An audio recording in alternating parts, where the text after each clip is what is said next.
pumasok ako sa bahay ng aking anak. Pero ang narinig ko sa bintana mula sa bibig ng aking asawa at aking manugang ay nagdulot ng matinding hiya. Walang salita ang nakakasakit tulad ng marinig mo na tawagin kang matandang mangmang habang pinaplano nilang nakawin ang lahat ng itinayo mo. Para sa kanila, ako ang nagbigay ng lahat. Ang nagtataguyod, ang nagtrabaho ng 16 na oras araw-araw para maging ilaw ng tahanan si Elena at makapamuhay ng marangya.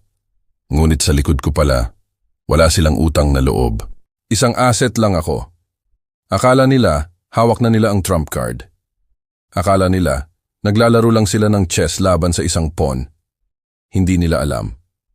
May hawak akong lihim na yaman, ang recording ng kanilang kasamaan, at ito ang magpapabago ng lahat. Babawiin ko ang aking dangal. Ito ay hindi lang paghihiganti. Ituturo ko sa kanila ang isang lesson sa buhay na aabot sa kanilang mga apo. Kung ikaw ay naramdaman na ring pinagtaksilan, paki-like at share ang video na ito. At kwentuhan mo ako. Saan ka nanonood? Sorry, Dad. Wala ako sa bahay, masiglang sagot niya. Pero si Dan, nandoon, nagtatrabaho sa ilang case files niya. Ngunit heto, nakaparada ang mamahaling SUV ni Elena sa driveway, walang hiya-hiya. Pinatay ko ang makina at lumapit sa bintana na nanginginig ang mga binti. Sa siwang ng kurtina, malinaw ko silang nakita. Ang aking asawa sa loob ng 25 taon, nakaupo sa sofa ng aking anak na para bang pag-aari niya ang lugar, at si Danilo, nakasandal sa bookshelf, taglay ang mapagmataas na ekspresyon na kinamumuhian ko na ngayon. Ang perpekto ng timing, wika ni Danilo, malutong ang tinig abogado niya, halatang kontento. Ipa-file sa Hunyo, ang claim ay irreconcilable differences. Sa bagong batas, entitled si Elena sa kalahati ng lahat ng nakuha habang kasal, plus spousal support for life. Tumawa si Elena. Ang tunog na yon na dati nakakaakit, ngayon ay nakakasuklam. Ang construction business pa lang, nagkakahalaga na ng 150 milyon.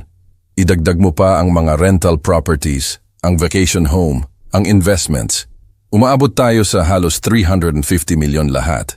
Nanginginig ang mga kamay ko habang kinukuha ang cellphone ko at pinindot ang record nang ipagpatuloy ni Danilo ang kanyang legal dissertation. Ang maganda rito ay ang kanyang pagiging mapagtiwala. Walang ideya si Ben na ilang buwan na nating dinodokumento ang lahat ng kanyang assets. Bank statements, property deeds, business valuations, lahat, nakopya na. Itinuro niya ang isang Manila folder sa coffee table. Halos iniabot niya sa atin ang susi ng kanyang kaharian. 2 taon akong nagpanggap na mapagmahal na asawa, sabi ni Elena, sinuri ang kanyang manicure.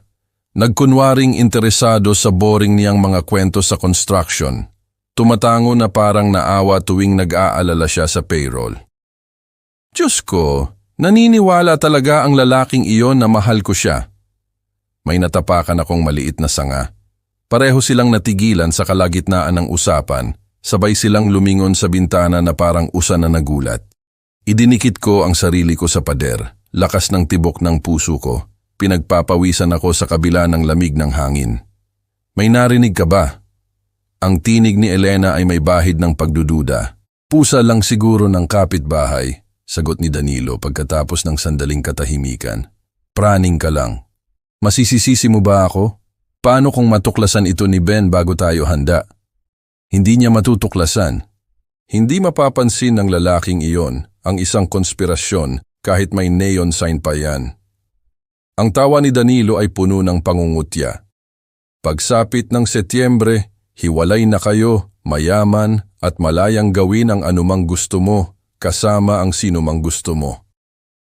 Pilit kong nagtago hanggang sa nagpatuloy ang kanilang usapan. Kinukuha ng phone ko ang bawat nakakalason na salita. Nang pabalik na ako sa aking kotse makalipas ang 15 minuto, tila gumulong sa aksis nito ang buong mundo ko. 25 taon ng kasal, nabawasan lang sa isang legal na strategic session sa pagitan ng aking asawa at aking manugang. Ang folder sa coffee table na yun ay bumabagabag sa akin. Ilang buwan ng pagpaplano, pagdodokumento, paghahanda. Habang nagtatrabaho ako ng 16 na oras para itatag ang aming kinabukasan, sistematiko nilang binalangkas ang pagkasira nito. Naupo ako sa driver's seat, nakatitig sa mga kamay kong nakahawak sa manibela. Ito ang mga kamay na nagtayo ng isang construction empire mula sa wala, na nagbigay ng bawat luho na tinatamasa ni Elena, na naglakad sa kanya sa aisle nang tumanggi ang sarili niyang ama na dumalo sa kasal namin. Umalpas sa alaala ko ang tinig ni Elena. Naniniwala talaga ang lalaking iyon na mahal ko siya. Ang pinakamasakit? Hanggang 30 minuto lang ang nakalipas, talagang mahal ko siya. Bumukas ang front door nang aabutin ko na sana ang susi ng kotse ko. Nauna si Elena, casual na iwinawagayway ang kanyang designer handbag. Kasunod si Danilo na inaayos ang kurbata niya ng may kasanayan. Walang sino man sa kanila ang umasa na makikita ako na nakaupo sa aking kotse. At ang gulat ay nairehistro sa mukha ni Elena na parang sampal. "Ben," tumaas ang boses niya. "Anong ginagawa mo rito?" Pilit kong ginawang normal ang ekspresyon ko, bagamat lumakas ang pulso sa tenga ko. 25 taon ng kasal ang nagturo sa akin na basahin ang kanyang mood, pero mukhang umaarte lang siya sa buong panahong iyon. Galing lang ako sa inspection ng site malapit dito, pagsisinungaling ko ng maayos habang lumalabas ng kotse. Naisip kong dumaan at tignan si Carmela. Lumapit si Danilo kay Elena, parang pinoprotektahan siya. Nagsimula na ang instinct niya bilang abogado.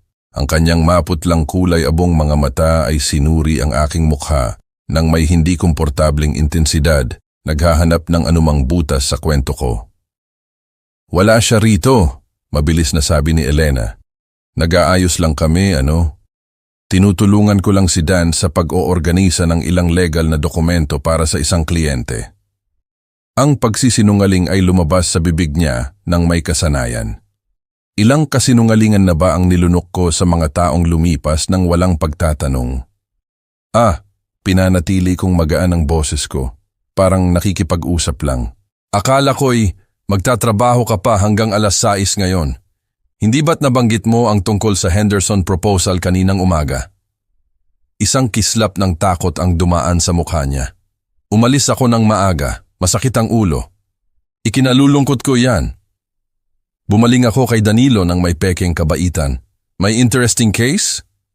"Asset division," sagot niya nang hindi nag-iisip, at pagkatapos ay nabawi ang sarili. Para sa isang divorce client, napaka-komplikadong financial situation.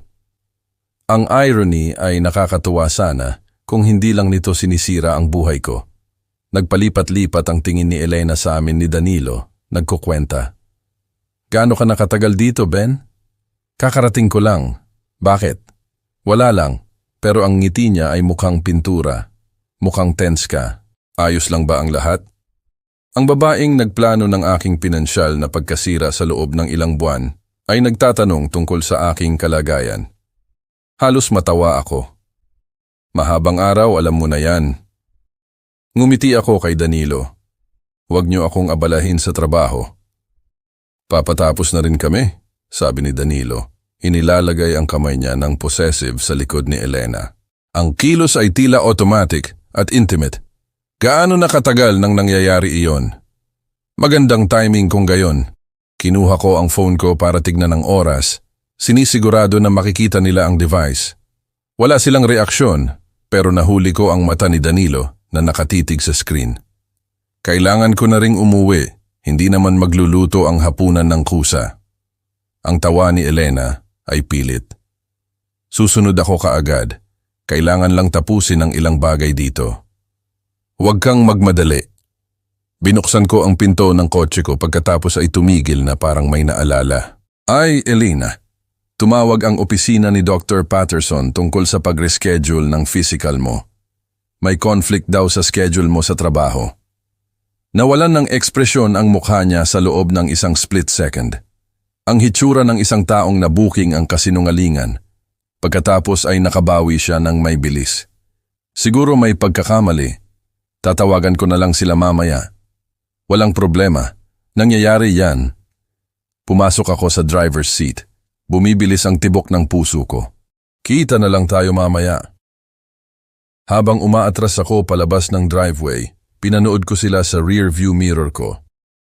Nanatili silang nakatayo roon hanggang sa mawala ang kotse ko sa kanto at pagkatapos ay agad na lumapit sa isa't isa. Nakayuko ang mga ulo sa isang apurahang usapan. Ang tatluhang sayaw ng panlilinlang ay kumpleto na. Nagsususpecha silang baka may narinig ako. Alam kong pinaplano nilang sirain ako at lahat kami ay nagpapanggap na normal ang lahat. Si Elena ay magdadrive pa uwi ng mag-isa.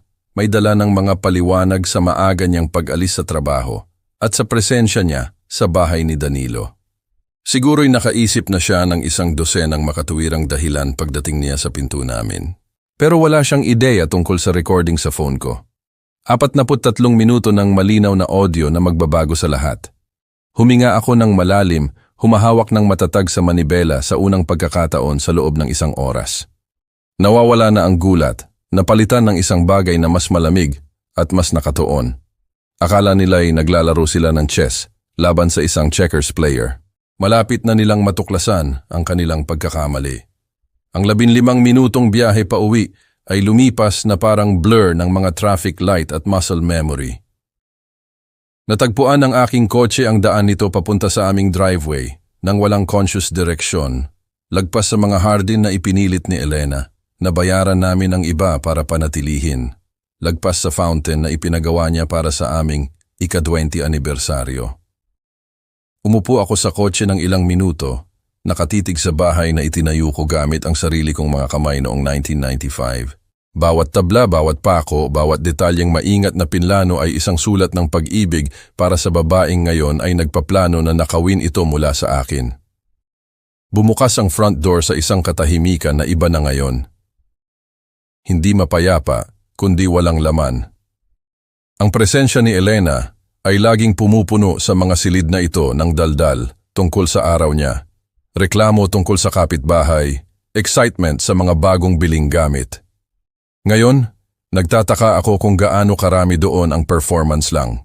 Ang wedding photo sa mantel ang una kong napansin. Disyembre 15, 1987. Si Elena sa ivory silk. Ako, awkward sa inupahang tuksedo. Pareho kaming nagniningning sa pinaniwalaan kong tunay na kaligayahan. Siya'y 22 anyos, nagtatrabaho bilang secretary sa Morrison and Associates.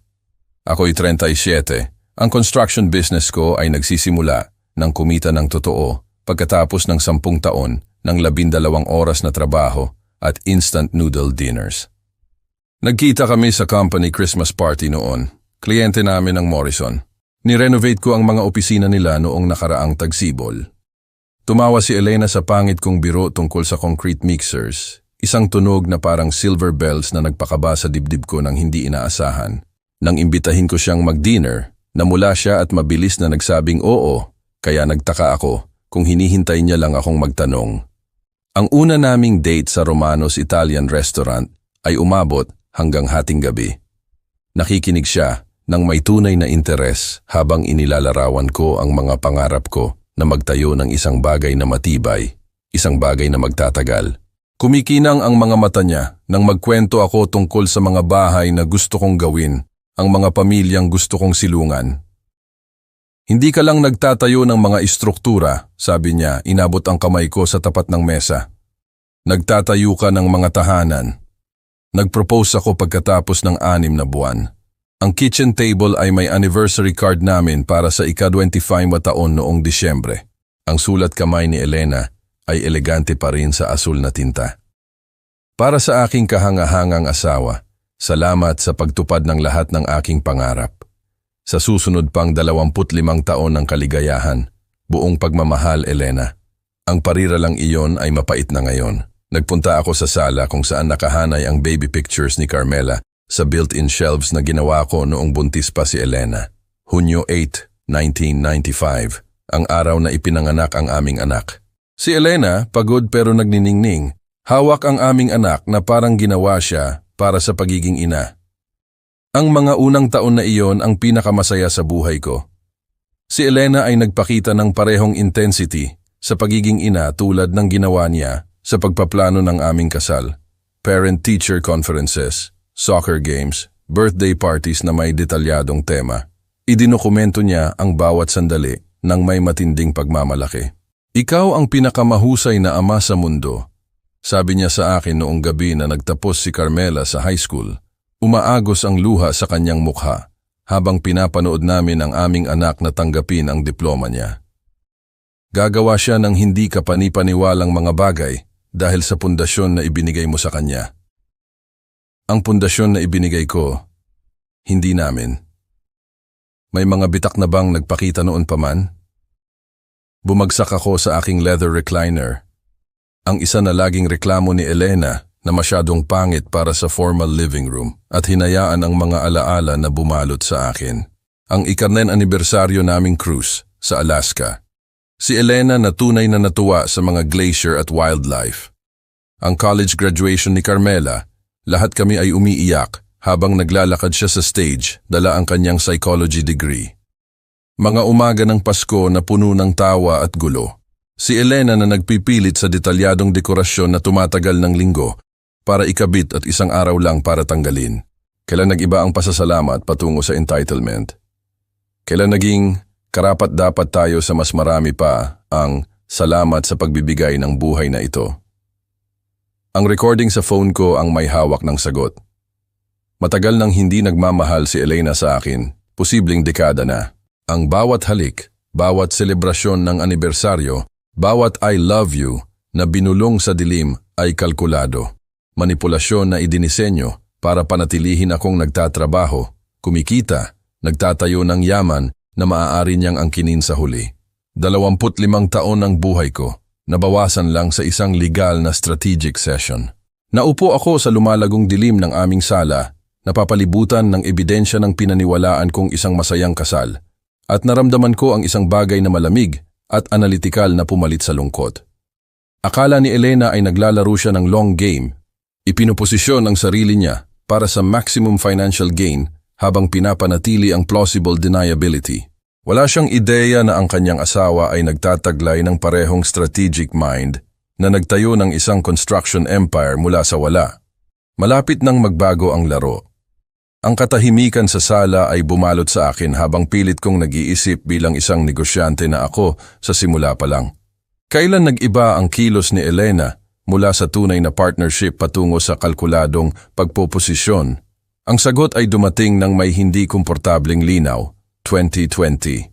Nang makuha ng coal construction ang Morrison Municipal Center contract, PT.7 bilyon sa loob ng 3 taon, ang pinakamalaking proyekto sa kasaysayan ng kumpanya. Umuwi ako noong gabing iyon ng Abril na umaasa ng selebrasyon, baka champagne, tiyak ang masigasig na suporta na nagpatatag sa akin sa lahat ng nakaraang milestone. Sa halip, si Elena ay nakaupo sa kitchen table na may real estate magazine at calculator. Ibig sabihin, kaya na nating bilhin ang bahay sa Elm Street, anunsyo niya nang hindi tumitingin. Yung may circular driveway at pool. Ang Hendersons ay humihingi ng 200 milyon. Walang bati sa tagumpay. Walang pagmamalaki sa trabaho na magpapaempleyo sa 300 tao sa loob ng 3 taon. Agad na nakatuon sa kung anong mabibili ng aking tagumpay para sa kanya. Elena, hindi ko pa nasisimulan ang proyekto. May design work, permits, subcontractor negotiations. Pero garantisado ang pera, di ba? Sa wakas ay tumingin siya sa akin, kalkulado ang kanyang mga berdeng mata. I mean, kapag pinirmahan mo ang kontrata, kailangan magbayad ng city. Tumagal ang usapan ng 2 oras. Binalangkas niya ang mga gastos hanggang sa huling detalye. Ang bagong bahay, country club membership, luxury cars, European vacations. Hindi aming gastos, kanya. Ang mga pronouns ay nagpapahiwatig, bagamat masyado akong nakatuon sa logistics ng proyekto para mapansin. Pagsapit ng 2021, lumala ang mga demands. Ang country club membership ay naging non-negotiable nang sumali ang mga Pattersons sa Riverside Hills. Ang aming perpektong vacation cabin sa Tagaytay ay naging embarrassing kumpara sa lugar ng mga Johnson sa Aspen. Nagsimulang magpahiwatig si Elena tungkol sa ibang mga asawa na talagang alam kung paano tratuhin ang isang babae. Ang pisikal na intimacy ay unti-unting nawala kaya iniugnay ko ito sa edad at stress. Ang hiwalay ng mga kwarto ay naging kailangan dahil sa hilig ko, bagamat hindi nagreklamo si Elena tungkol sa hilig sa loob ng 23 taon ng kasal. Ang mga usapan sa hapunan ay nagbago mula sa talakayan ng aming araw, patungo sa detalyadong kwento ni Elena tungkol sa kung ano ang pag-aari, nakamit o ipinakita ng ibang mga pamilya. Ang asawa ni Sarah Mitchell ay binilhan siya ng Mercedes para sa anibersaryo nila. Binanggit niya noong nakaraang buwan, hiniwa ang kanyang salmon ng may surgical precision. Dahil lang daw sa pagpapahalaga niya sa lahat ng isinakripisyo ni Sarah para sa kanilang kasal. Ipinasakripisyo na parang ang pagsuporta sa aking karera habang nabubuhay sa luho ay nangailangan ng malaking personal na pagkawala. Ang pagkakaibigan kay Danilo ay lumakas pagkatapos ng kasal ni Carmela noong Setyembre 2023. Bigla, si Elena ay naging interesado sa legal proceedings, nagtatanong ng hypothetical questions tungkol sa property division at spousal rights para sa isang kaibigan na baka kailangan ng payo. Nagsimula siyang makatanggap ng mga tawag sa telepono na nagpapadala sa kanya sa ibang silid. Sinasabing mga book club discussions o volunteer committee meetings daw. Ilan sa mga tawag na yon ang naging conspiracy sessions. Kinuha ko ang phone ko at ni-replay ang ilang bahagi ng recording ngayon. Ang tinig ni Danilo, ilang buwan na nating dinodokumento ang lahat ng kanyang assets. Ang tawa ni Elena, 25 taon akong nagpanggap na mapagmahal na asawa. Ang pagdodokumento ay may sense na ngayon. Ang biglaang interes ni Elena sa aking financial reports.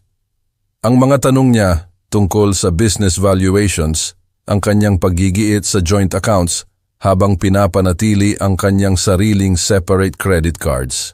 Nagsasagawa siya ng reconnaissance habang itinayo ko ang mismong imperyo na plano niyang nakawin. Ngunit nagkamali si Elena sa kanyang strategic planning. Masyado niyang minamaliit ang lalaking nagtayo ng coal construction mula sa isang truck at inutang na toolset. Ang parehong analytical na isip na nag-navigate sa 35 taon ng construction projects, labor negotiations at municipal contracts ay nakatuon na ngayon sa ibang uri ng problema. Akala nila ay naglalaro sila ng chess laban sa isang taong hindi marunong sa patakaran. Malapit na niyang matuklasan na mas naiintindihan ng kanyang asawa ang diskarte kaysa sa inakala niya. Tumayo ako mula sa recliner at naglakad patungo sa aking home office kung saan nakahanay ang mga file na naglalaman ng 35 taon ng business records, tax returns, contracts, partnership agreements, property deeds, lahat ng inakala ni Elena na palihim niyang dinodokumento. Pero may alam ako na hindi niya alam. Ang tunay na assets ay wala sa mga file na yon. Inabot ko ang phone ko at nag-scroll sa aking contacts hanggang sa makita ko ang numerong kailangan ko. Si Marcial Valdez, ang accountant ko, kaibigan ko, at ang tanging tao na may alam tungkol sa mga offshore arrangements na itinatag ko mga tao na ang nakalipas para sa tax optimization purposes. Oras na para tumawag na magbabago sa lahat. 3 araw ng methodical research ang nagpabago sa aking home office patungo sa isang war room. 2 laptop ang tahimik na umuugong sa mahogany desk na ginawa ko 15 taon na ang nakalipas. Ang mga screen nito ay nagpapakita ng bank statements, legal databases, at property records. Ang mga yellow legal pads ay nakakalat sa lahat ng ibabaw, puno ng mga column na may label na assets, weaknesses, timeline, at leverage points. Maingat akong nag-ahit noong umaga, nagsuot ng aking pinakamahusay na navy suit at isinuot ang reading glasses na laging sinasabi ni Elena na nagpapabigat sa akin. Nakapagtataka kung gaano kabilis maging diskarte ang lungkot kapag may 35 taon kang karanasan sa negosyo na pagkukunan. Si Marcial Valdez ay mas nakakatulong pa kaysa sa inakala ko. 3 offshore accounts ang itinatag ko taon na ang nakalipas para sa tax optimization. Ganap na legal, ganap na documented, ngunit hindi nakikita ng sinuman na walang forensic accounting skills. Ang amateur reconnaissance mission ni Elena ay hindi napansin ang tunay na kayamanan. Ikinakatalogo niya ang nakikita kong kaharian habang ang crown jewels ay nanatiling nakatago, pero naging abala rin si Elena. Ang kanyang mga credit card statement ay nagkwento ng isang fascinating story. 2.5 million sa unauthorized transfers sa loob ng 8 buwan, dinala sa isang joint savings account na hindi ko kailanman binuksan. Ang pangalan ng beneficiary ay nagpakaba sa pangako, Danilo Thompson. Ipinoposisyon na nila ang sarili nila bilang financial partners bago pa man magsimula ang kanilang divorce conspiracy. Mga luxury lunches sa isang social na golf club sa Alabang, 15,000 na spa treatments, designer clothing purchases na kahina-hinalang nagkatugma sa kanyang mga book club meetings. Bawat gastos ay nagpinta ng larawan ng isang babaeng naghahanda para sa ibang buhay. Ang Hermes handbag na binili niya noong nakaraang Martes ay may partikular na irony dahil nagreklamo siya tungkol sa gastos sa grocery noong umagang iyon. Ang mga vulnerabilities ni Danilo ay mas nagbigay liwanag pa. Ang aking mga contact sa construction industry ay mapagbigay sa impormasyon tungkol sa pinakaambisyosong abogado sa Davenport. Ang lalaking nagplano na nakawin ang aking yaman ay nalulunod sa utang. 10 million sa student loans at 480,000 monthly office lease na pinili para sa imahe kaysa sa prudence at isang lumalagong reputasyon sa pagputol ng ethical corners kapag nagiging masikip ang payment schedules. Si Thompson ay matalinong abogado, sabi sa akin ni Jaime Del Rosario mula sa Del Rosario Cement Corp. Habang nagkakape. Pero may champagne taste siya sa beer budget. May utang sa 3 sa aking subcontractors na halos 1.5 milyon lahat. Laging nangangako ng bayad sa susunod na linggo at pagkatapos ay nawawala kapag dumating ang mga bills. Ang website ng State Bar Association ay nagpakita ng 2 na-dismiss na ethical complaints noong nakaraang taon. Parehong may kinalaman sa client fund mismanagement, na-dismiss pero documented. Sa legal circles, kahit ang hindi matagumpay na reklamo ay nagiiwan ng mantsa sa professional reputations. Sumandal ako sa aking leather chair. Sinuri ang intelligence na nakalap sa loob ng 72 oras ng pasensya na investigasyon. Masyadong minamaliit ni na Elena at Danilo ang kanilang kalaban. Nakita nila ang isang mapagtiwalang asawa na nagtatrabaho ng matagal at bihirang magtanong tungkol sa gastos sa bahay.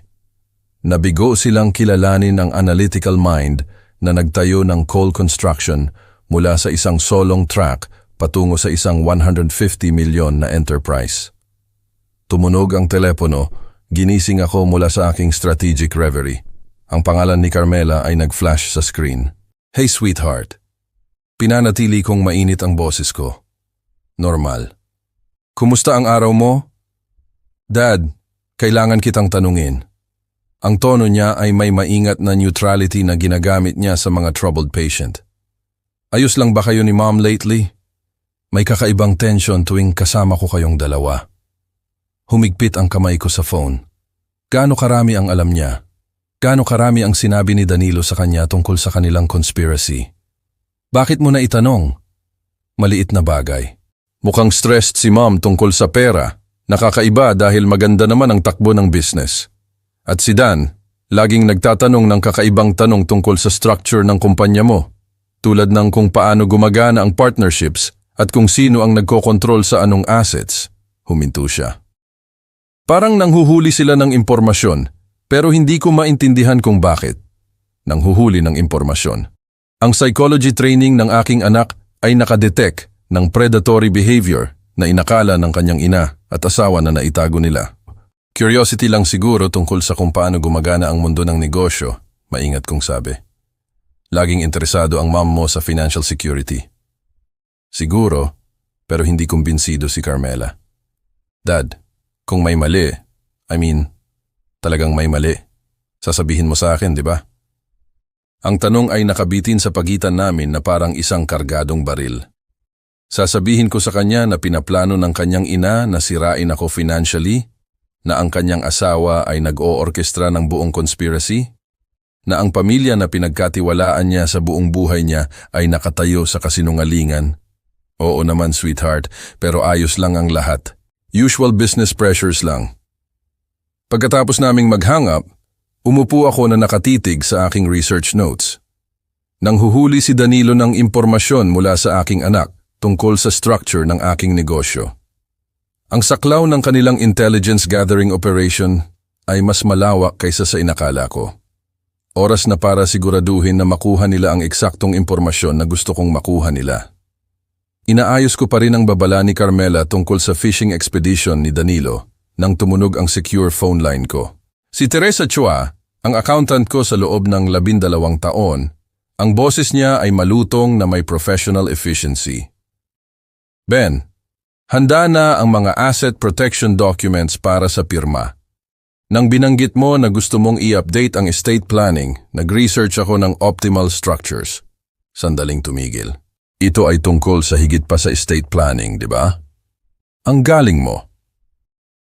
28 taon sa forensic accounting ay nagtuturo sa iyo na magbasa sa pagitan ng mga linya. Dapat ba akong magtanong kung anong uri ng banta ang pinoprotektahan natin? Ang domestic variety. Ang katahimikan ni Teresa ay nagsabi ng marami. Hinawakan niya ang 3 diborsyo para sa aking construction crew supervisors. Alam niya ang landscape. Ihahanda ko ang lahat pagsapit ng tanghali, sabi niya. Ang business assets ay ganap na mai-insulate mula sa anumang personal legal action. Kung sino man ang nagpaplano na magkaroon ng personal finances mo ay hindi makikita ang tunay na pera. Pagsapit ng 10:00 ng umaga, nakaupo ako sa tapat ni Tomas Santos, presidente ng First National Bank, at kasama ko sa golf sa loob ng 15 taon. Ang mahogany conference room ay mabango ng kape at leather. Pamilyar na teritoryo kung saan ako nakipag-negotiate ng dos-dose ng construction loans. Account security review, sabi ko. Inilalabas ang mga dokumento sa polished table. Kailangan kong i-verify ang lahat ng joint access points at pansamantalang i-freeze pending identity confirmation.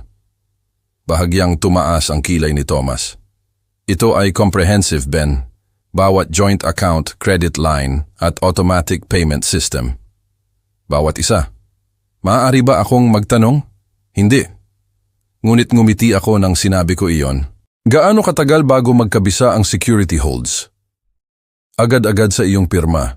Ang lahat ng account holders ay makakatanggap ng notification na ang access ay nangangailangan ng in-person verification na may photo ID at secondary documentation. Sinuri ni Thomas ang mukha ko. Magdudulot ito ng malaking abala kay Elena. Umaasa ako ron. Ang security holds ay nag-activate sa 11:47 a.m. Eksakto nang nakaupo si Elena para sa kanyang lingguhang tanghalian sa isang social na golf club sa Alabang kasama ang 3 pang construction wives. Nag-buzz ang phone ko sa unang declined transaction sa 12:03 p.m. Nagre-review ako ng contractor bids nang dumating ang panicked call ni Elena sa 12:50 p.m. Ben, may mali sa mga accounts natin. Na-decline ang card ko sa lunch at nang tawagan ko ang bangko, sinabi nilang may security hold. May alam ka ba tungkol dito? Perpektong inosente. Walang banggit sa joint account na may pangalan ni Danilo. Walang pagkilala sa nawawalang 215 milyon. Walang pag-amin na naglilipat siya ng pera nang walang alam ko. Security hold? Mukhang seryoso yan. Sinabi ba nila kung ano ang nag-trigger nito? May sinabi tungkol sa pag-verify ng identity at account access. Nakakahiya, Ben. Nakaupo ako rito kasama sina Linda at Susan at Janet at hindi ko man lang mabayaran ang sarili kong lunch. Ang pagkaligalig sa boses niya ay totoo. Hindi dahil sa banta ang kanyang conspiracy, kundi dahil sa compromised ang kanyang social status. Pagkatapos ng 25 taon ng kasal, alam ko ang priorities ni Elena. Tatawagan ko agad si Tomas Santos, siniguro ko sa kanya. Aayusin namin ito, pero hindi ko tinawagan si Tomas. Sa halip, nag-drive ako patungo sa construction site kung saan ang aking crew ay nagbuhos ng pundasyon para sa bagong medical center. Ang pamilyar na tunog ng makinarya at boses ng mga manggagawa ay nakapagpapatag pagkatapos ng 3 araw ng financial warfare. Nag-buzz ang phone ko sa mga text message sa buong hapon. Elena, 1:47 p.m. Hindi pa rin ako maka-access sa anumang accounts. Nakakainis na ito. Elena, 2:23 p.m. Sabi ng sekretary ni Tomas Santos, nasa meeting siya buong araw. Anong klaseng bank president ang masyadong busy para sa kanyang best customers? Elena, 3:15 p.m. Kahit ang emergency credit line natin, frozen? Paano ako bibili ng groceries? Bawat mensahe ay nagdulot ng isang grim satisfaction. Sa loob ng 25 taon, binalewala ni Elena ang financial security habang nagtatrabaho ako ng 60 oras na linggo para ibigay iyon. Ngayon, nararamdaman niya kung ano ang pakiramdam kapag ang seguridad na iyon ay nawala ng walang babala. Ang reaksyon ni Danilo ay mas interesante pa. Sa 4:30 p.m., tumawag ang private investigator ko, si Mike Rodriguez, para magbigay ng update. Sinubukan ni Thompson na i-access ang shared account nila ng misis mo ng 3 beses ngayong hapon. Nang nabigo iyon, tinangka niyang mag-withdraw ng pondo mula sa mukhang isang trust account. Siguro yung pang-edukasyon fund ng anak mo na siya ang nagmamanage. Frozen din yon, per your instructions. Ang kanyang kilos, galit na tawag sa telepono sa mga bank representative, mga banta tungkol sa legal action, demand na makipag-usap sa management. Classic overconfident attorney na natuklasan na naglaho ang kanyang leverage. Pagsapit ng 6:00 ng gabi, nasa bahay ako nagre-review ng financial battlefield ng araw mula sa aking office. Bawat shared account frozen, bawat joint credit line suspended, bawat automatic payment system na nangangailangan ng aking personal na autorisasyon. Ang access ni Elena sa 25 taon ng naipong yaman ay nabawasan sa anumang cash na dala niya sa kanyang purse. Ang security measures ay ganap na legal. Isang asawa na nagpoprotekta sa marital assets pending estate planning review. Si Thomas Santos ay magkukumpirma na ang standard banking protocols ay sinunod ng eksakto, ngunit sina Elena at Danilo ay lubos na maiintindihan ang mensahe. Ang lalaking plinano nilang i-ambush financially ay hindi na naglalaro ng depensa. Tumunog ang phone ko sa 6:47 p.m. Ang numero ni Elena, pero ang boses na sasagot ay desperado na ngayon, hindi manipulative.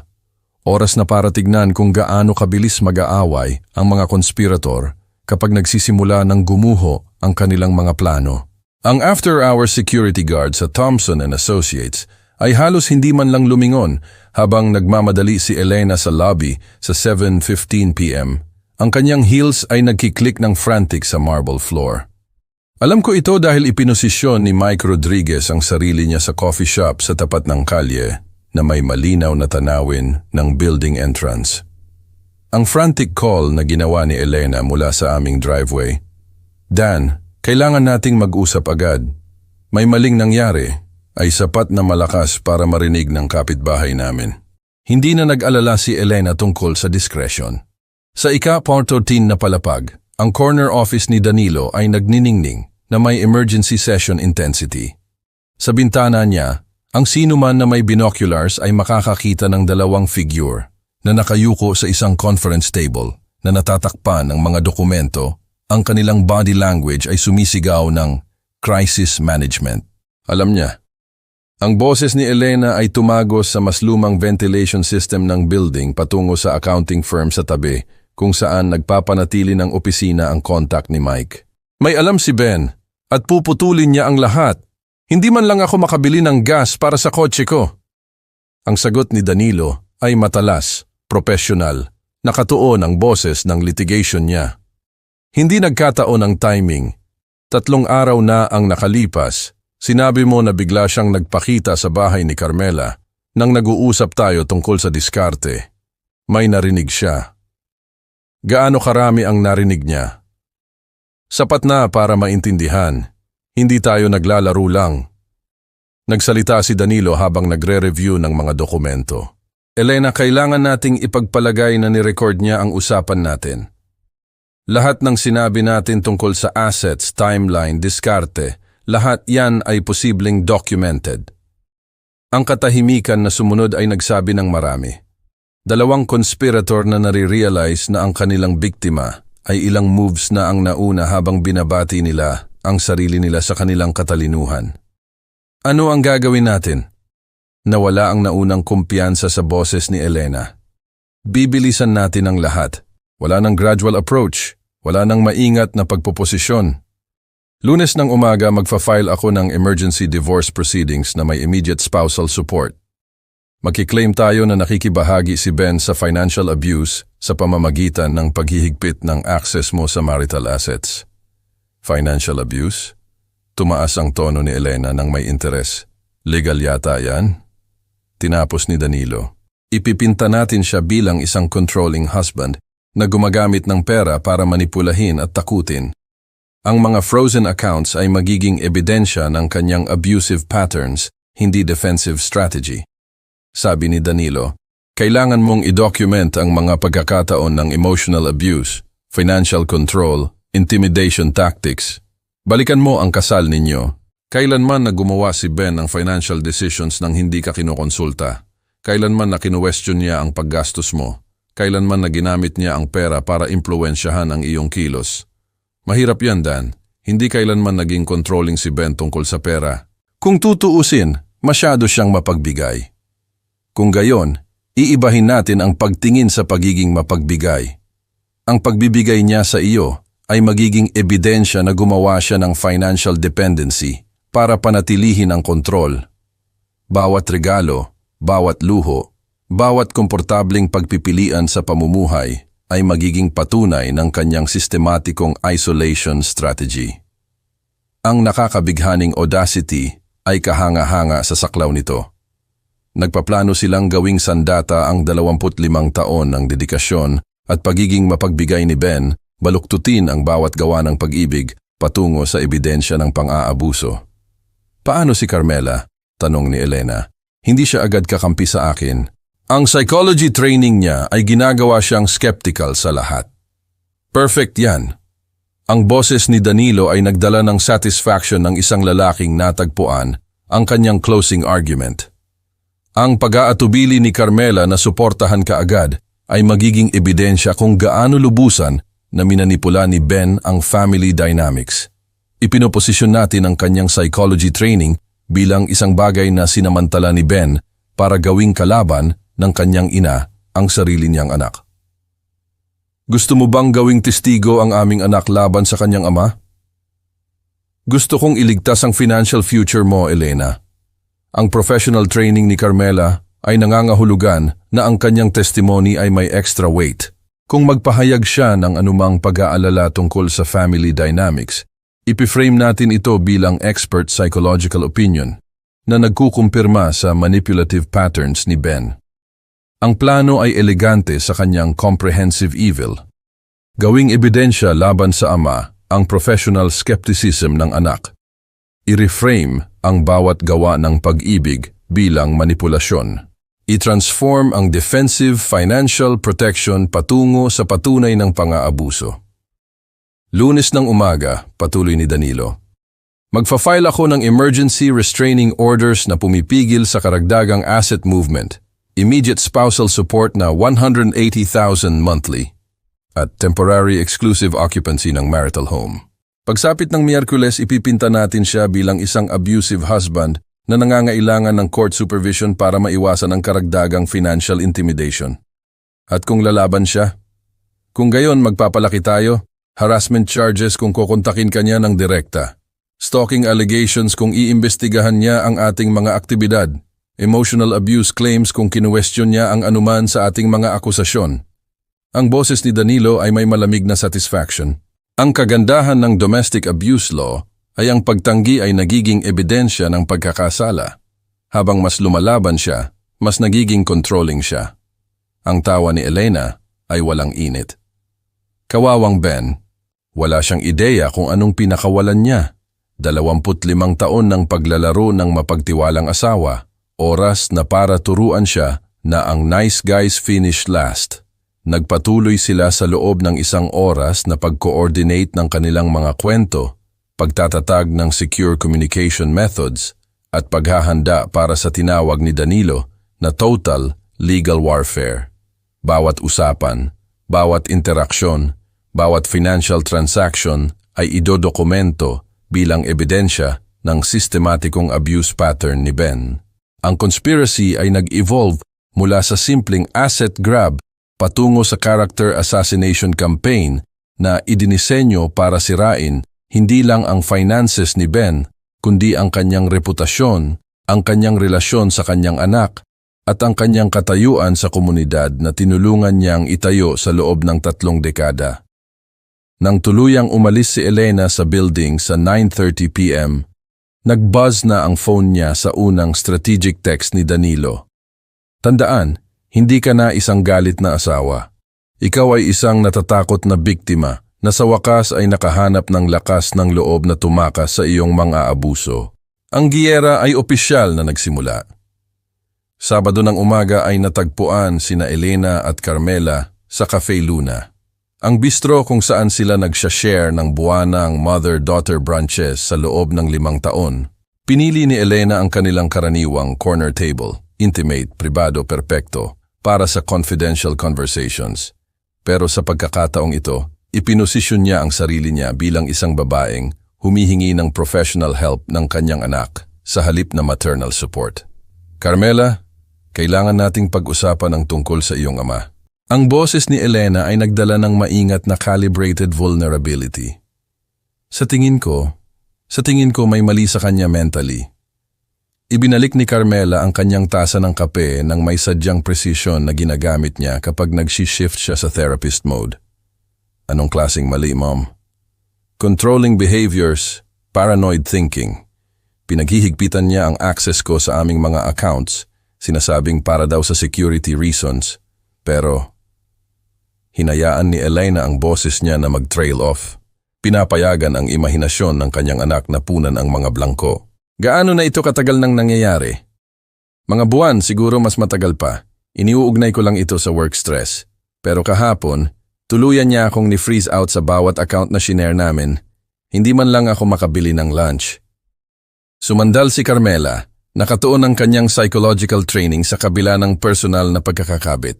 Mom, ang financial control ay maaaring isang uri ng domestic abuse, pero maaari rin itong lehitimong financial management sa panahon ng business transitions o legal concerns. Ano ang paliwanag ni Dad? Ang tanong ay masyadong direkta, masyadong professional na neutral. Umaasa si Elena ng emotional support, hindi clinical analysis. Sinasabi niyang routine account security lang. Pero Carmela, kasal ako sa kanya sa loob ng 25 taon. Hindi ito routine. Ito ay parusa para sa isang bagay. Parusa para sa ano? Nag-atubili si Elena. Gaano karami ang maaari niyang ibunyag nang hindi inilalantad ang sarili niyang conspiracy? Sa tingin ko ay nagsususpetsa siyang kinwestiyon ko ang kasal namin. Baka sinusubukan niya akong takutin na manatili. Mom, ang boses ni Carmela ay nagdala ng pasensya ng isang taong gumugol ng mga taon sa paggamot sa manipulative patients.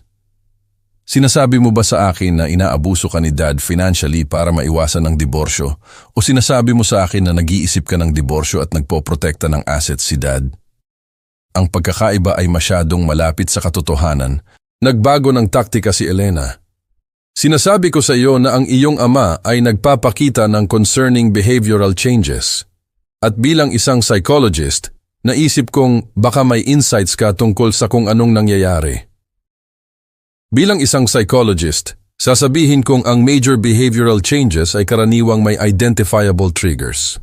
Ano ang nangyari 3 araw na ang nakalipas na maaaring nagdulot kay Dad na biglang higpitan ang account access? Mabilis na umikot ang isip ni Elena. Masyadong well-trained si Carmela para tanggapin ang emotional manipulation ng walang ebidensya. Bawat tanong ay nagbubunyag ng mga butas sa victim narrative ni Elena. Hindi ko alam kung anong nag-trigger. Iyon ang nakakatakot sa akin. Pero pinag-aaralan ni Carmela ang mukha ng kanyang ina ng may clinical detachment. Binabasa ang micro-expressions at verbal inconsistencies ng may professional skill. Mom, humihingi ka ba ng psychological advice o hinihiling mo sa akin na kumampi sa isang marital conflict? Ang blunt na tanong ay sumira sa manipulation strategy ni Elena. Ang kanyang anak ay hindi magbibigay ng emotional support na magva-validate sa kanyang victim narrative. Hinihiling ko sa iyo na tulungan mo akong maintindihan kung anong nangyayari sa aming pamilya. Kung gayon, iminumungkahi ko na magkaroon ka ng isang matapat na usapan kay Dad tungkol sa kanyang concerns sa halip na hilingin sa akin na i-psychoanalyze siya batay sa interpretasyon mo ng kanyang kilos. Umalis si Elena sa Cafe Luna makalipas ang 20 minuto, galit sa professional detachment ng kanyang anak at nag-aalala tungkol sa implikasyon kung tumanggi si Carmela na agad na suportahan ang mga claim ng kanyang ina. Guguho ang victim narrative sa ilalim ng professional scrutiny. Samantala, 40 metro ang layo sa Cole Constructions headquarters, tumatanggap ako ng intelligence na magbabago sa buong battlefield. Ang tawag ni Jaime Del Rosario ay dumating sa 10:15 a.m. Eksakto nang nire-review ko ang weekend job site reports. Ben, naisip kong gusto mong malaman, may problema si Danilo Thompson sa State Bar Association. Balita ko, iniimbestigahan nila ang paghawak niya sa contractor payments sa Mitchell case. Anong klaseng problema? 3 subcontractor ang nag-file ng reklamo tungkol sa non-payment noong nakaraang buwan. Nangolekta si Thompson ng fees mula sa kanyang client, pero hindi nag-distribute ng payments sa trades. Classic trust account violation kung mapapatunayan nila. Ibinalik ko ang kape ko, agad na nagkukwenta ang isip ko sa implikasyon. Gaano ka seryoso? Seryoso na sapat na nag-schedule ang Bar Association ng hearing sa susunod na linggo. Nagkakandahirap si Thompson na humanap ng 1.2 milyon para mabayaran ang mga subcontractor bago matapos ang investigasyon. 1.2 milyon, ang eksaktong halaga na utang ni Danilo, ayon sa aking research. Jaime, handa ba ang makipag-usap ang mga subcontractor na iyon tungkol sa kanilang karanasan kay Thompson kung may isang tao mula sa construction community ang makikipag-ugnayan? Aba, oo, galit na galit ang mga taong ito. Nangako si Thompson ng bayad sa loob ng 6 na buwan. Laging may excuses, laging sinisisi ang client o court procedures. Maliliit silang operators na hindi kayang baliwalain ang mga pagkalugi na iyon. Ginugol ko ang susunod na 3 oras sa paggawa ng strategic phone calls. Si Bob Martinez mula sa Martinez Electrical na naghihintay ng $380,000 sa loob ng 8 buwan. Si Steve Chen mula sa Chen Plumbing, may utang na $470,000 mula pa noong nakaraang Oktubre. Si Randy Foster mula sa Foster Roofing, naghihintay pa rin ng $330,000 mula sa isang trabaho na natapos noong Nobyembre. Bawat usapan ay sumusunod sa parehong pattern. Professional courtesy calls mula sa Cole Construction na nagche-check ng references bago posibleng i-hire si Thompson para sa legal services. Ang bawat contractor ay masigasig na mag-share ng babala tungkol sa payment practices ni Danilo, ethical shortcuts, at professional unreliability. Pagsapit ng 1:00 ng hapon, meron akong documented evidence ng sistematikong pattern ni Danilo ng paggamit ng client trust accounts bilang personal banking, paglabag sa state bar regulations, at pagliligaw sa subcontractors tungkol sa payment timelines. Sa 2:30 p.m., tumawag ako sa ethical complaint hotline ng State Bar Association. Gusto kong mag-file ng formal complaint tungkol sa attorney misconduct, sabi ko sa intake specialist. Si Danilo Thompson ay nakikibahagi sa isang pattern ng client trust account violations at gumawa ng misleading representations sa construction industry professionals. Ang complaint form ay humingi ng detalyadong dokumentasyon. Nagbigay ako ng mga pangalan ng kontraktor, halaga na utang, timeline ng misrepresentations, at ebidensya ng sistematikong pang-aabuso ni Danilo sa client funds. 3 karagdagang kontraktor ang sumang-ayon na magsilbing testigo kung kailangan. Pagsapit ng 4:00 ng hapon, ang law office ni Danilo ay tumatanggap ng mga tawag mula sa Bar Association tungkol sa expedited investigation procedures at mandatory hearing attendance. Ang kanyang professional reputation, ang pundasyon ng kanyang conspiracy laban sa akin, ay nasa ilalim na ngayon ng formal ethical review. Sa 4:47 p.m., nagbuzz ang phone ko sa isang text mula kay Mike Rodriguez. Umalis lang si Thompson sa opisina niya, may dalang 3 kahon ng files, papunta sa kotse niya. Gusto mo bang sundan ko? Hindi na kailangan. Nag-type ako pabalik. Alam ko kung saan siya pupunta. Diretso si Danilo kay Elena na naig ang panik sa kanyang karaniwang pag-iingat. Ang konspirasy na nagsimula ng may kumpiyansa at maingat na pagpaplano ay malapit ng maging isang desperadong pag-aagawan para sa kaligtasan. Hayaan silang magpanik. Hayaan silang magkamali. Ang tunay na giyera ay nagsisimula pa lang. 2 araw ng professional crisis ang nagbigay kay Carmela ng oras para i-process ang lahat ng natutunan niya. Ang biyahe patungo sa Cole Constructions headquarters ay parang paglalakbay patungo sa isang pagtutuos na iniiwasan niya sa buong buhay niya bilang matanda. Ang building ng office ko ay matibay na nakatayo laban sa langit ng Abril, brick at steel at honest workmanship.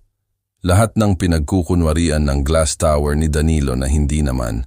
Si Sarah, ang sekretary ko sa loob ng 8 taon, ay binati si Carmela ng may init na nakalaan para sa mga miyembro ng pamilya na talagang nagpapakita sa job sites at company picnics.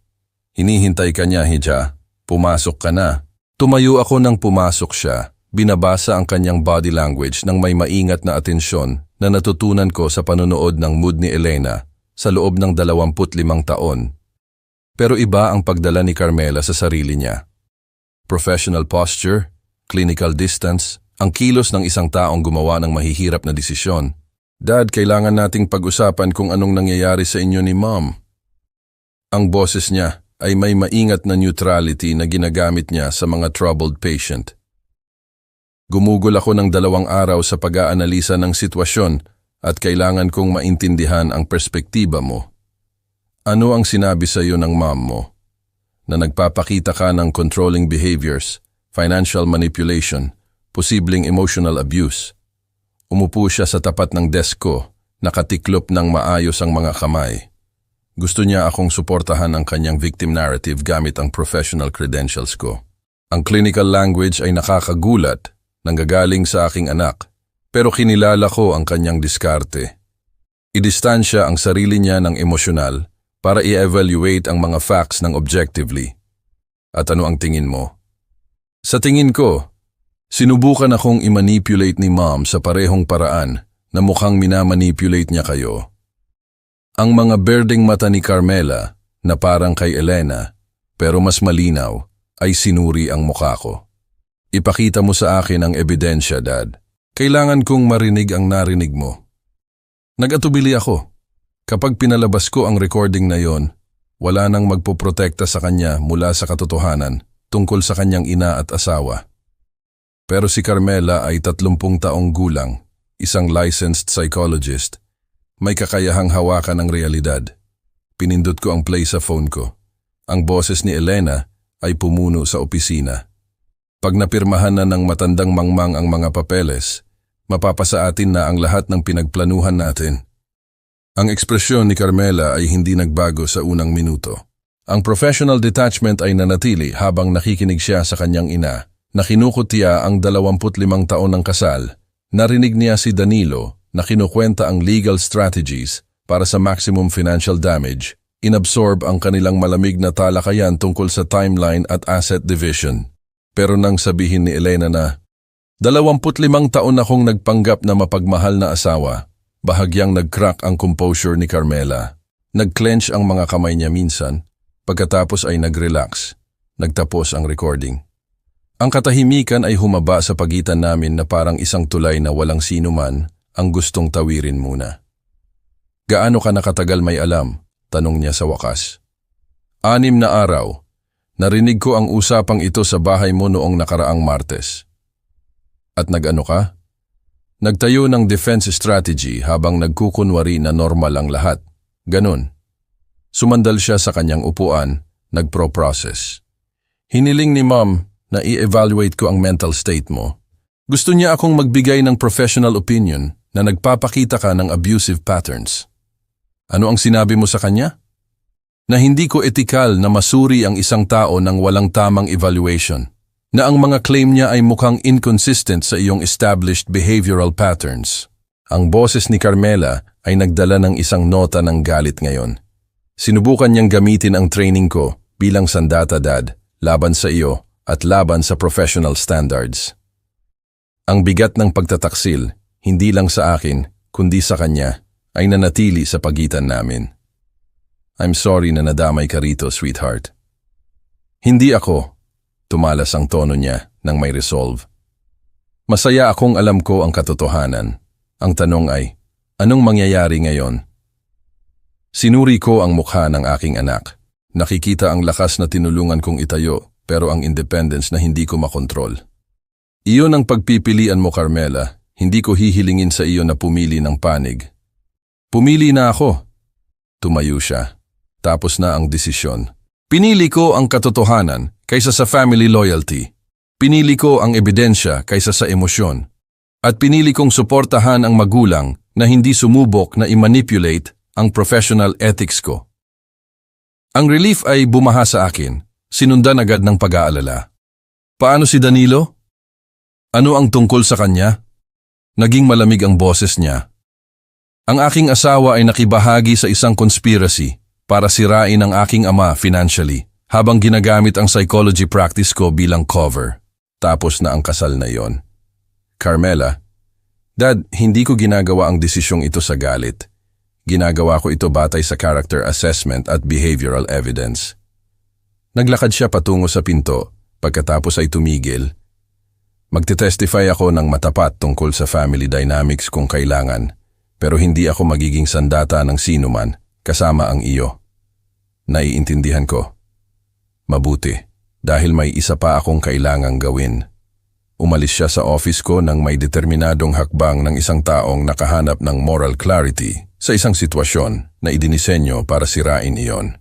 Makalipas ang 20 minuto, papasok siya sa sarili niyang bahay para harapin ang lalaking nagtaksil hindi lang sa akin, kundi sa professional ethics na ginugol niya ng mga taon sa pagtatayo. Umupo akong mag-isa sa office ko, napapalibutan ng ebidensya ng 35 taon ng matapat na trabaho, at naramdaman ko ang isang bagay na hindi ko naramdaman simula nang magsimula ang bangungot na ito. Pag-asa na ang katotohanan ay maaaring mahalaga. Ang susi ni Carmela ay umikot sa lock sa 7:30 p.m. at ang nagulat na ekspresyon ni Danilo ay nagbunyag na hindi niya inaasahan na umuwi siya ng maaga. Nakasprawl siya sa aming sala, nakakalat ang legal documents sa coffee table at may kalahating walang laman na bote ng whiskey na abot kamay.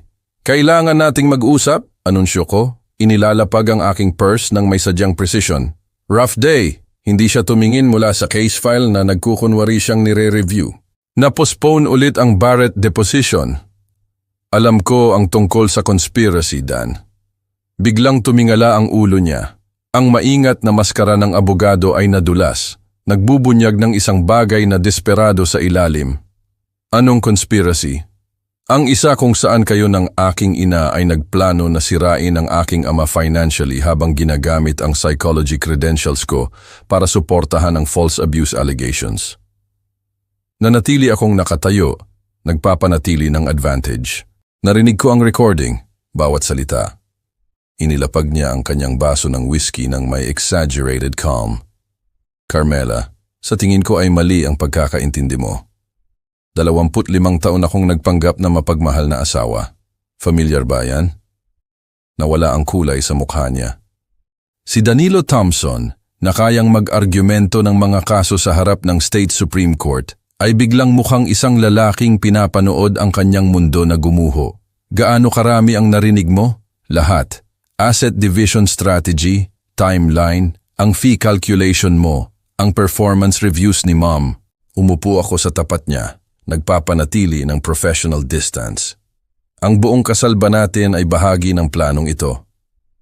Makalipas ang 3 araw, natuklasan ni Elena na mas mabilis kumilos ang social destruction kaysa sa legal proceedings. Ang dining room ng Riverside Country Club ay nagbuzz sa Saturday brunch conversation, pero ang mga grupo ng kababaihan ay tumahimik nang lumapit siya sa kanilang mga mesa.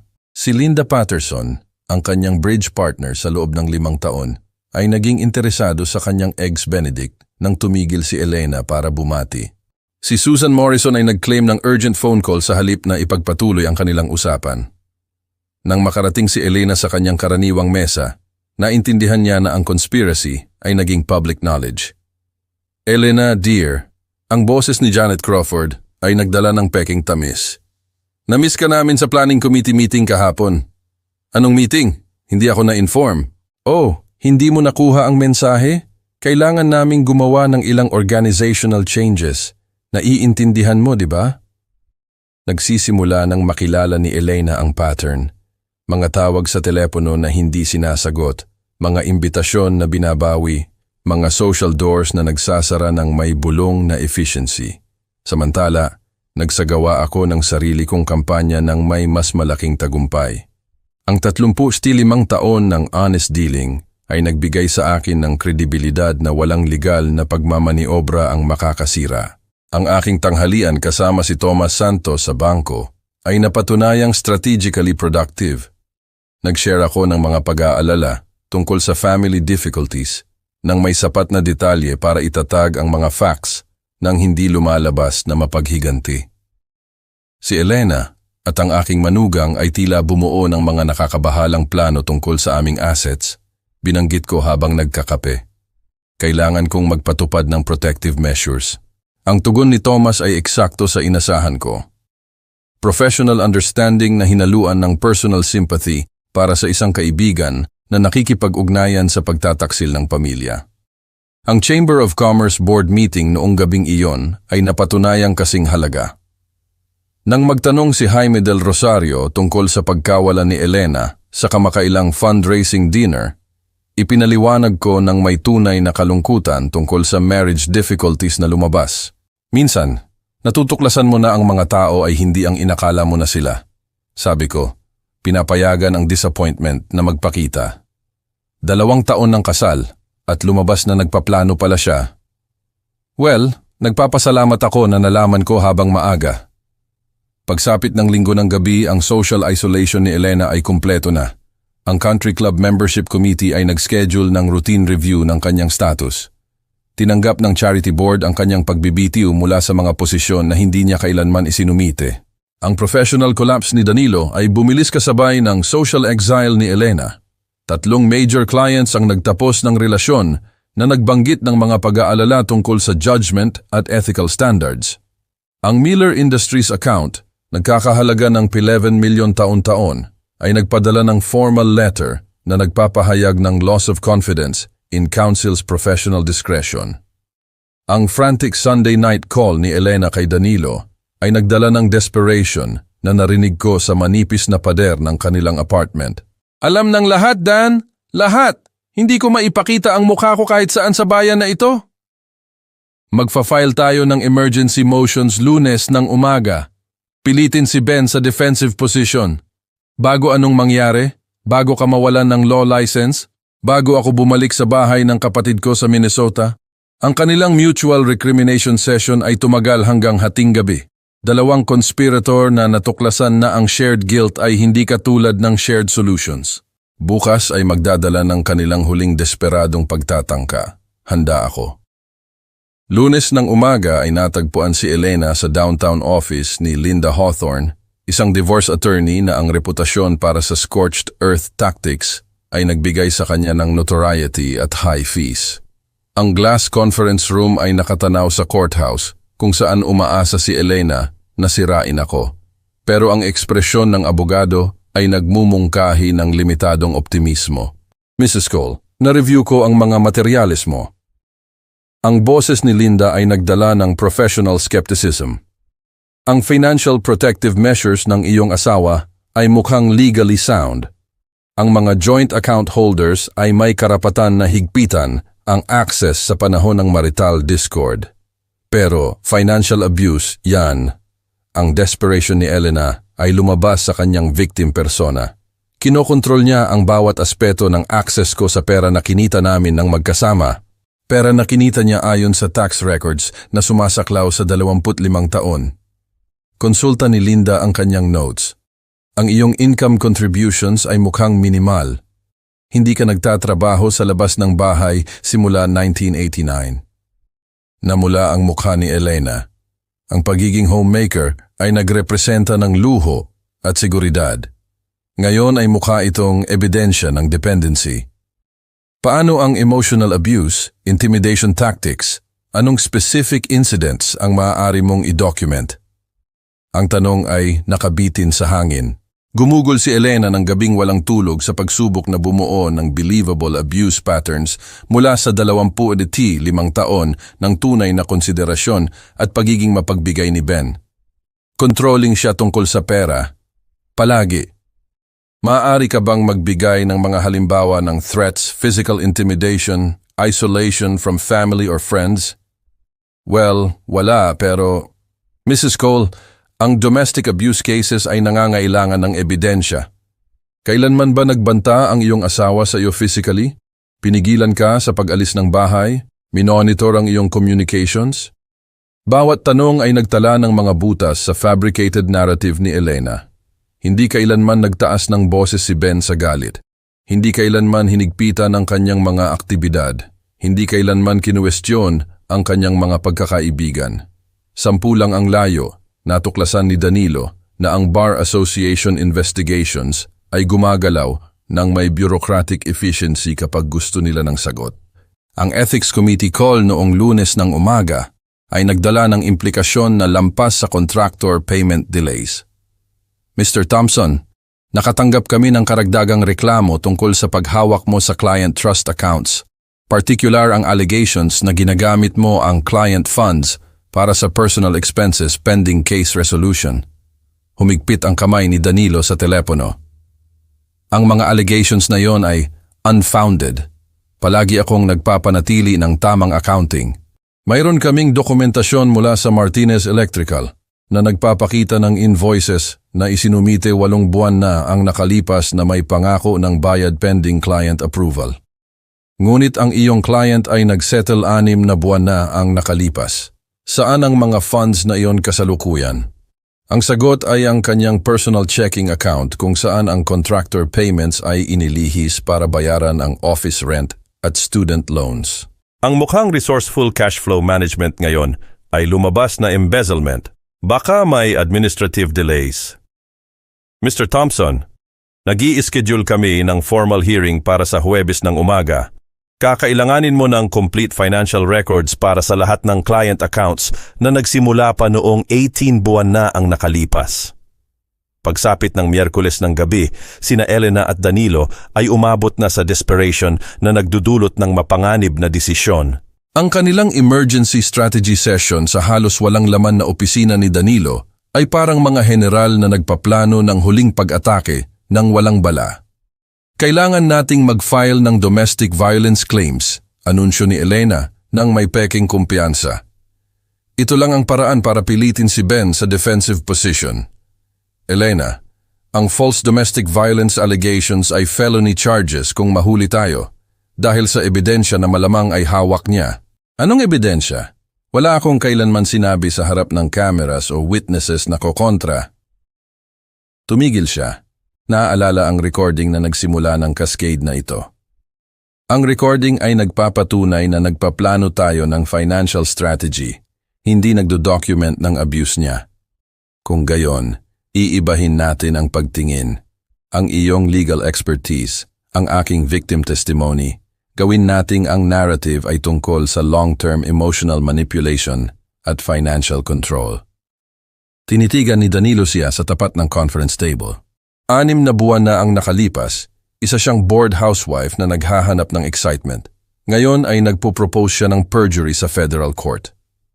Kung mabigo ito, pareho tayong haharap sa criminal charges. Kung hindi natin susubukan, haharap ako sa kahirapan at haharap ka sa disbarment pa rin. At least sa ganitong paraan, babagsak tayo habang lumalaban. Ang boses ni Elena ay nagdala ng kalkulasyon ng isang taong nawalan ng lahat maliban sa kakayahang hilahin ang iba pababa. Ang restraining order hearing sa Huwebes ng umaga ay magpapasya kung magtatagumpay ang kanilang Hail Mary o kung nagbigay lang sila kay Ben ng karagdagang conspiracy evidence. Walang sino man sa kanila ang nare-realize na ginugol ng kanilang kalaban ang buong linggo sa pagdodocument ng bawat tawag sa telepono, bawat desperadong meeting, bawat kasinungalingan na sinabi nila sa mga abogado at kaibigan. Hindi lang nagtatanggol si Benito Cole sa sarili niya. Nagtatayo siya ng isang prosecution case. Ang Davenport County Courthouse ay iba ang pakiramdam noong Mayo 1 na parang ang 35 taon ng honest reputation ay nag-crystallize sa isang bagay na konkreto na maaari kong dalhin sa labanan. Si Hukom Patricia Reyes ay nag-preside sa Domestic Relations Court ng may no-nonsense efficiency. Nakita na ang bawat anyo ng family deception na maiisip. Umupo si Elena sa plaintiff's table kasama si Linda Hawthorne, nakasuot ng maingat na piniling damit ng isang battered wife. Conservative dress, minimal makeup, nervous demeanor na maaaring totoo dahil sa mga stakes. Mrs. Cole, nagsimula si Hukom Reyes, nagre-review ng Emergency Restraining Order Petition. Inaangkin mo na ang iyong asawa ay nakikibahagi sa financial abuse at intimidation. Maaari mo bang ilarawan ang specific incidents na nagdulot sa iyo ng takot para sa iyong kaligtasan? Nanginginig ang boses ni Elena ng may kasanayan na vulnerability. Your Honor, sa loob ng ilang buwan, pinaghihigpitan ng aking asawa ang access ko sa aming mga accounts. Minomonitor ang aking paggastos. Nagbabanta tungkol sa kung anong mangyayari kung susubukan kong umalis. Anong klaseng pagbabanta, Mrs. Cole? Financial threats, na wala akong matitira. Nagagamitin niya ang kanyang business connections para sirain ang aking reputasyon. Tumigil si Elena para sa effect. Noong nakaraang linggo, tuluyan niyang pinutol ang access ko sa pera, kahit para sa basic necessities. Pinanood ko ang aking asawa sa loob ng 25 taon na nagpe-perjure sa sarili niya nang may lumalagong kumpiyansa. Bawat kasinungalingan ay nakatayo sa nakaraang isa na gumagawa ng fictional abuse mula sa isang lalaking gumugol ng dekada sa pagbibigay ng bawat luho na hinihingi niya. Bumaling si Hukom Reyes sa aking abogado, si Jaime Del Rosario. Nais bang tumugon ng defendant? Tumayo si Jaime ng may kalmadong autoridad, nakuha sa loob ng 30 taon ng pag-practice ng batas ng walang suborning perjury. Your Honor, mayroon kaming ebidensya na ang mga claim ni Mrs. Cole ay hindi lang false, kundi bahagi ng isang deliberate conspiracy para dayain ang defendant ng marital assets. Iyan ay isang seryosong allegation, Counselor. Mayroon kaming audio recording ni na Mrs. Cole at ang kanyang co-conspirator, si Danilo Thompson, na nagpaplano ng eksaktong senaryo na ito 6 na linggo na ang nakalipas. Naging puti ang mukha ni Elena. Si Linda Hawthorne ay bumulong ng frantic sa tenga ng kanyang client. Pero ang damage control ay imposible kapag ang buong kaso mo ay nakatayo sa kasinungalingan. Gusto kong i-present ang Exhibit A, patuloy ni Jaime. Kinokonekta ang kanyang phone sa audio system ng courtroom. Ang boses ni Elena ay pumuno sa silid. Pag napirmahan na ng matandang mangmang ang mga papeles, mapapasa atin na ang lahat ng pinagplanuhan natin. Sa loob ng 43 minuto, nakinig si Hukom Reyes sa kumpletong conspiracy na lumabas. Ang pangungutya ni Elena sa aming kasal, ang legal strategies ni Danilo para sa asset seizure, ang kanilang calculated plan na manipulahin ang psychology credentials ni Carmela. Naniniwala talaga ang lalaking iyon na mahal ko siya. Ang recorded na boses ni Elena ay nagpahayag ng may casual cruelty. Pinanood ko ang fabricated victim narrative ng aking asawa na gumuho sa real time. Ang kanyang coach testimony tungkol sa takot para sa kanyang kaligtasan ay naging absurd kapag kinumpara sa kanyang recorded na tawa tungkol sa pagmamanipula sa matandang mangmang. Pinahinto ni Hukom Reyes ang recording. Mrs. Cole, mayroon ka bang anumang tugon sa ebidensya na ito? Ang bibig ni Elena ay bumukas at sumara ng tahimik. Ang mukha ni Linda Hawthorne ay naging maputla habang nare-realize niya na ginamit siya ng kanyang client para mag-file ng fraudulent court documents. Your Honor, maingat na sabi ni Linda, hinihiling ko ang pahintulot na mag-withdraw mula sa kasong ito. Hindi ako na-inform tungkol sa mga pangyayaring ito nang sumang-ayon ako sa representasyon. Motion granted. Tinitigan ni Hukom Reyes si Elena nang may tingin na nakalaan niya para sa mga perjurers. Mrs. Cole, dinidismiss ko ang iyong restraining order petition with prejudice. Bukod pa rito, ire-refer ko ang bagay na ito sa District Attorney's Office para sa investigasyon ng posibleng perjury charges. Ang gavel ay bumagsak nang may finality na umalingaw-ngaw sa courtroom. Pagkatapos ng 2 linggo, ang divorce settlement ay nagpakita ng spectacular miscalculation ni Elena. Ang kanyang documented deception ay nag-eliminate ng anumang claim sa spousal support at ang prenuptial agreement na nakalimutan niya na pinirmahan ng masigasig noong 1987 ay nilimitahan siya sa minimal asset division. Ang law license suspension ni Danilo ay naging permanent revocation nang matuklasan ng Bar Association ang 7 milyon sa nawawalang client funds. Ang huling balita ko, lumipat siya sa Nebraska at nagtatrabaho bilang isang paralegal. Si Carmela ay nag-file ng diborsyo isang araw pagkatapos ng hearing na nagbanggit ng irreconcilable differences. Nagtatayo siya ng bagong practice na nakatuon sa family therapy na may particular na expertise sa pagkilala sa manipulation patterns. Pagkatapos ng 6 na buwan, si Elena ay nagtatrabaho sa tingian sa parehong mall kung saan ginugol niya ang pera ko sa mga luxury items. Ang irony ay hindi nawawala sa amin.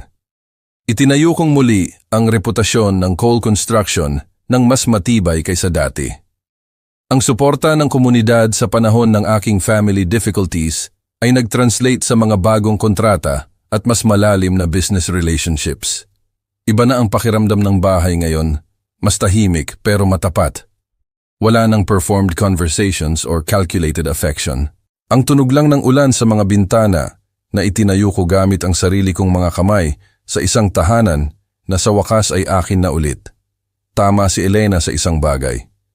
Talagang naniwala ako na mahal niya ako. Ngayon alam ko na ang pagkakaiba sa pagitan ng pag-ibig at performance. Kung nagustuhan mo ang kwentong ito, paki-like ang video na ito, mag-subscribe sa channel, at i-share ang iyong mga impression tungkol sa kwentong ito sa comments. Para makinig sa susunod na kwento, i-click ang box sa kaliwa. Salamat sa panunood. Pagkatapos ng 3 araw ng investigasyon, alam ko na, akala nila ay ako ang tanga, ang simple-minded na asawa. Ngayon, lahat ng joint accounts ay frozen. Ang pera na ginastos ni Elena nang walang pakundangan, hindi na niya maabot. Ang plano nilang nakawin ng 350 milyon. Natigil. Nakatanggap ako ng tawag mula kay Elena. Ang boses niya, hindi na coquettish kundi desperado. Nagsimula siyang magreklamo. Alan, hindi ako makabili ng gas. Nakakahiya. Dito mo makikita ang tunay na kulay ng tao, hindi ba? Para kay Danilo, umalis siya sa opisina na may 3 kahon ng files. Natatakot na siya. Alam niyang gumuhuna ang kanyang leverage. Ang game ay nagbago. Hindi na ako naglalaro ng depensa. Hayaan mo silang magpanik. Hayaan mo silang magkamali. Ang real war ay nagsisimula pa lang.